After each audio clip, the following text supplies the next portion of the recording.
مومن بندے کے لیے ضروری ہے کہ وہ نماز کی پابندی کرے۔ ہم نے سورۃ البقرہ کے شروع میں بھی پڑھا کہ وہ نماز کی پابندی کرے اور نماز کو خشوع اور خضوع کے ساتھ ادا کرے۔ انسان کا جسم تو لے کر ہم رب کی بارگاہ میں کھڑے ہو جاتے ہیں، اللہ اکبر کہہ کر ہاتھ باندھ لیتے ہیں، رکوع بھی کر رہے ہیں، بظاہر سجدہ بھی کر رہے ہیں، اتحیات پر بھی بیٹھ رہے ہیں، نظر آ رہا ہے کہ ہم نماز پڑھ رہے ہیں، لیکن ہمارا دل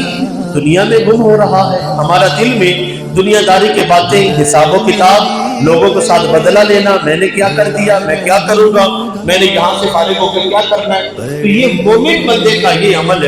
نہیں ہے۔ وہ مومن جو ہوگا وہ اپنی خشوع اور خضوع کے ساتھ نمازیں ادا کرے گا۔ مومن کا کردار یہ بھی ہے کہ اس کو سجدوں کی لذت نصیب ہوتی ہے۔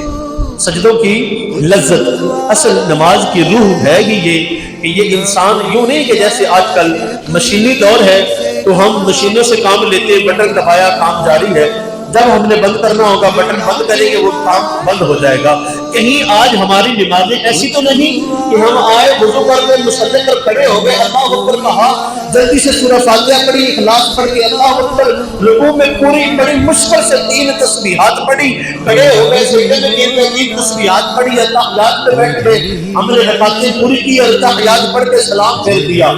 یہ گویا کہ یوں تو نہیں کہ ہمارا کسی نے بٹن چھوڑا اور اسی وقت ہم نے گن کے تسبیحاں پڑھی، 3 پوری بڑی مشکل سے پڑھی، اور پھر یوں ہی جناب وقت کی 2 رکعتیں، 4 رکعتیں یا 3 رکعتیں پوری ہوئی تو ہم سلام پھیر کے دعا مانگتے ہو جا رہے ہیں، بلکہ دعا مانگتے وقت بھی ہمارا لب و لہجہ، یوں ہماری نظریں، ہماری توجہ اس خالق کی طرف نہیں جس سے ہم مانگ رہے ہیں، ہماری توجہ دنیا کے دوسرے لوگوں کی طرف ہے، یا یوں بالوں کو کھجانے کی طرف ہے، جسم کو کھجانے کی طرف ہے۔ دعا ہم رب سے مانگ رہے ہیں، ہم رب کی بارگاہ میں ذکر کر رہے ہیں، التجائیں اس کو پیش کر رہے ہیں، لیکن ہماری توجہ کسی اور کی طرف ہے۔ تو یہ ایسا نہیں بلکہ سجدوں کی لذت کا نصیب ہو جانا، نماز کی روح یہی ہے کہ انسان جب اللہ اکبر کہہ کے کھڑا ہو گیا، سورۃ الفاتحہ پڑھ کے وہ قرآن پڑھ رہا ہے، وہ پڑھتا ہی جا رہا ہے، اس کو اور مزہ آتا ہے، وہ اور قرآن پڑھتا ہے، وہ پڑھتا ہی چلا جاتا ہے، اس کو پھر فکر نہیں رہتی، پتہ نہیں چلتا کہ میری کون سی رکعت ہو گئی ہے، کتنی رکعت باقی ہے۔ پھر وہ رکوع میں جائے تو پھر وہ گن گن کے وہ 3 تسبیحاں پوری نہ کرے، بلکہ وہ اصل نماز کی روح اور لذت یہی ہے کہ وہ انسان پڑھے سبحان ربی العظیم، مزہ آیا، اور پڑھے سبحان ربی العظیم، پھر دل کو سکون ملا، اطمینان حاصل ہوا، پھر پڑھے سبحان ربی العظیم، پھر پڑھے سبحان ربی العظیم، گویا کہ وہ پڑھتا ہی چلا جائے، پڑھتا ہی چلا جائے، سمی اللہ لمن حمدہ کہہ کر کھڑا ہو جائے، پھر جب سجدے میں جائے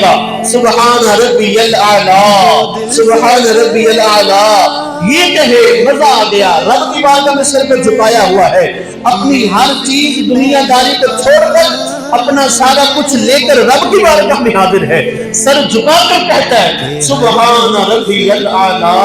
اللہ تیرے لیے جو باقیاں ہیں، یہ عظمتیں، یہ بزرگیاں، تو سب کا مالا ہے، تو سب سے بزرگ و برتر ہے، اس رب کی بارگاہ میں تسبیحات پڑھتا جاتا ہے، پھر نہیں گنتا 3 ہے، 5 ہو گئی ہے، 7 ہو گئی، نہیں، بلکہ جیسے جیسے اس کو سجدے کی لذت نصیب ہوتی ہے وہ پھر کہتا ہے سبحان ربی الاعلی، سبحان ربی الاعلی، سبحان ربی الاعلی۔ پھر جب وہ اتحیات میں بیٹھے پھر یہ خیال کرے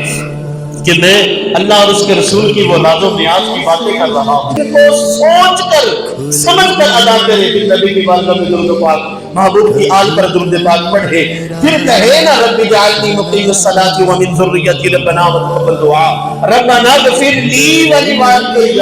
پھر اللہ کیسے نہیں ہمارے ماں باپ کو بخشے گا، پھر اللہ کیسے ہم پر ہمارے ماں باپ پر کرم نہیں فرمائے گا۔ بہرحال مومن بندہ وہ جس کو لذت نصیب ہو جائے سجدے کی، پھر وہ گن کے تسبیح نہیں پڑھتا، پھر وہ پڑھتا ہی چلا جاتا ہے، پھر وہ قرآن یہ نہیں دیکھتا کہ میں نے صرف قل اللہ پڑھ کے اپنی رکعت پوری کرتی ہے، بلکہ وہ قرآن اس کو